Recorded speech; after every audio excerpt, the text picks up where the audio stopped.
As I mentioned last week,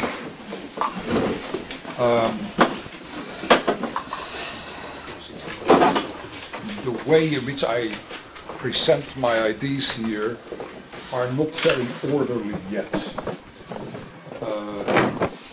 Pragmatic reasons are that I didn't have the time to do so.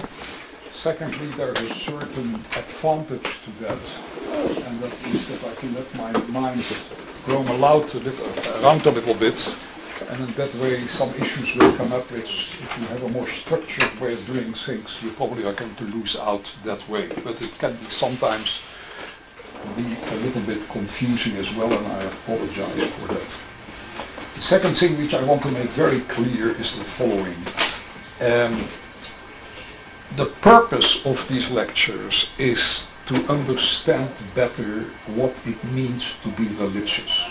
And obviously I'm first of all speaking about being Jewish religious, and that obviously is related very much to the structure and the whole phenomenon of Halacha, which is unique to the Jewish tradition because there is not much Halacha in other religions. Islam is probably getting the closest, but for the rest it is more dedicated to soul conditions, to having a good feeling, to many issues which one would call spiritual. And that is in the Jewish tradition definitely a little different, because this halakha is always there to take us down to a level where it is very pragmatic and very much, standing with its 2 feet on the earth, which can be very disturbing and it can be very beautiful, depending how and what.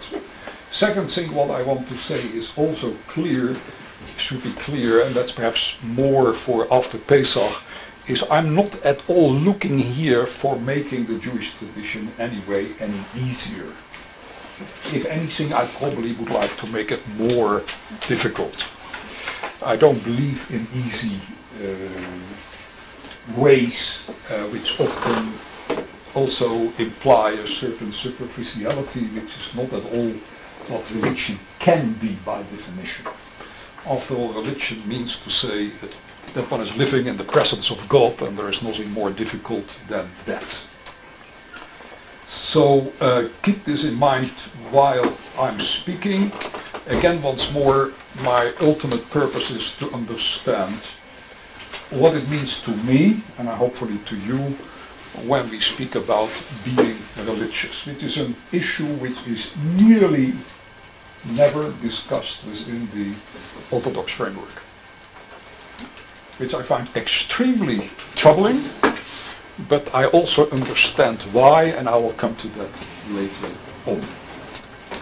Last time we started with the interesting observation of the Sforno, speaking about the question why the Torah tells us that we must make sure that Pesach falls in the spring, in the months of Nisan, and the only way how to do that is to make calculations made by the Chachamim, by the sages, because they have to deal with a very complicated calendar, and that is, there's a lunar calendar and there's a solar calendar, and although we normally go by the lunar one, once in a while we will have to take the solar one into account, because we need to make sure that Pesach falls in the spring.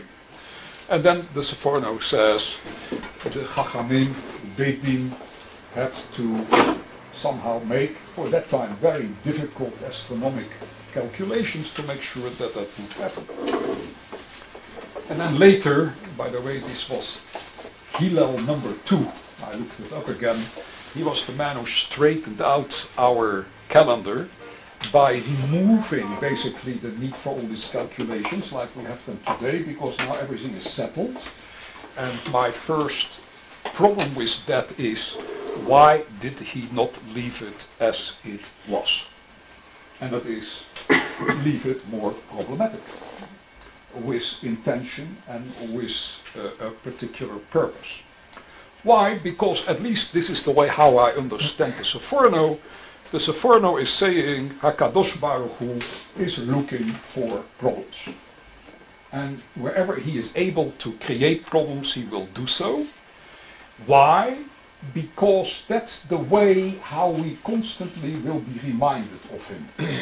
If we get the whole thing on a silver plate, then after a time everything will go automatic, which is exactly the problem which Orthodoxy today is very much involved in. It is all becoming so obvious and so automatic that we have been losing the religious meaning behind all that. And that therefore, at the time when they could not make, or Hillel had not yet made this particular decision to create a more easygoing calendar, we are more closer to the original meaning of what religiosity is all about. It means to say you are constantly busy thinking about what God wants from us, and you have to sit down and make all the calculations, and you have to think about all the problems which go along. So my thesis at that moment was, and still is for the meantime, is that that is what Sforno is trying to say. You want to know why God did not create just a solar system and leave the whole of the Jewish calendar that way and everything would be plain and straightforward? Answer is, yes, he could definitely have done so, and it would have made our lives much easier, but that's not at all the meaning of religion. Religion is the meaning of constantly reminding us of God, and therefore God creates problems. Then we spoke about the fact that life altogether is basically the art of solving problems. It's not just an halachic issue, but all what we do in our lives is basically from the early morning till the late night, we are trying to solve our problems. I have a problem in the morning when I'm hungry, so I have to eat. I have a problem that I can't walk around naked, so I have to dress. I have a problem that I can't walk around without washing myself, so I have to wash. These are basically problems which accompany us through the whole of the day at every particular occasion. I can say it also a little different, and that is true about the Halacha, and that is true about life in general, and that is that basically the purpose of life is to keep us busy. To keep us busy. The Halacha does that by creating problems, by giving us mitzvot. Life in general does that by constantly be confronted with problems which, if we solve them, we get the next one. There's never an end to this solving of problems, and that's why I said that the Jewish tradition is a tradition which is very happy to find problems to solutions. How more it can do so, the more problems it can create, somewhere the happier it is, because, at least that's how Sforno seems to tell us, is because, after all, in that way, we keep being awake about why we are here, and that our main purpose in life is to serve God. We spoke about being bored, that if everything would be solved and everything would be straightforward, we would live in tremendous boredom, which obviously loads of people do. And that is, I think that boredom is probably one of the biggest psychological problems today in our society. How easier our lives become, the more people are getting bored.